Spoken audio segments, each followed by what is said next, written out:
सातारा जिल्ह्याला आध्यात्मिक वारसा फार मोठ्या प्रमाणात लाभलेला आहे. त्यामधीलच मसूर तालुका कराड जिल्हा सातारा या गावामध्ये आज आपण आलेलो आहोत. त्या गावातील गणेश मंदिर आपण आपल्या प्रेक्षकांसाठी आज दाखवणार आहोत. चला बघूया.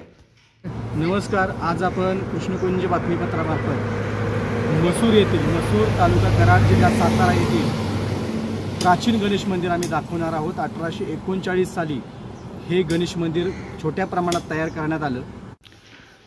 उंब्रज मसूर रोडवर असणारं हे छोटेसं मंदिर भाविकांचं नेहमी श्रद्धास्थान ठरलेलं आहे. मसूर भागातील अनेक लोक या ठिकाणी दर्शनासाठी येतात. संकष्टी तसेच अंगारकीला या ठिकाणी भरपूर प्रमाणात गर्दी असते. इथल्या लोकांचं फार मोठं श्रद्धास्थान आहे. प्रसन्न असणारी मूर्ती, निसर्गरम्य वातावरण यामुळं या मंदिराकडं लोक नेहमी आणि आवर्जून येतात. छोटंसं जरी असलं तर ते भव्यदिव्य आपल्याला वाटतं, कारण तिथला परिसरसुद्धा फार सुंदर आहे.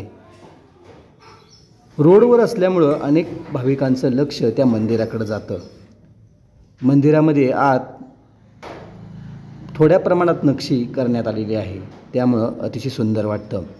मंदिरामध्ये श्री गणपती स्तोत्र लावण्यात आलेला आहे, जेणेकरून भाविकांनी तो म्हणावा आणि त्यांची श्रद्धाही तितक्याच प्रमाणात वाढावी म्हणून.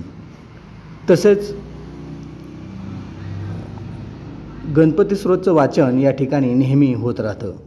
अनेकांनी या मंदिरासाठी सुद्धा मदत केलेली आहे. मसूर ग्रामस्थ तसेच भोवताली राहणारे अनेक लोक या ठिकाणी मदत देऊन हे मंदिर कशा पद्धतीने चांगलं होईल यासाठी ते प्रयत्न करत असतात. मंदिराच्या भोवती अनेक प्रकारची झाडं लावण्यात आलेली आहेत, जेणेकरून हा परिसर अतिशय सुंदर आणि निसर्गसंपन्न होईल. मंदिराच्या भोवती सुद्धा पत्राचा एक सभामंडप आहे. तोही फार आकर्षकरित्या बनवण्यात आलेल्यामुळं ऊन असो या पाऊस असो तिथं सुरक्षितता मात्र भाविकांची होती. अतिशय सुंदर मंदिर आपल्याला जर बघायचं असेल तर तुम्ही नक्की भेट द्या.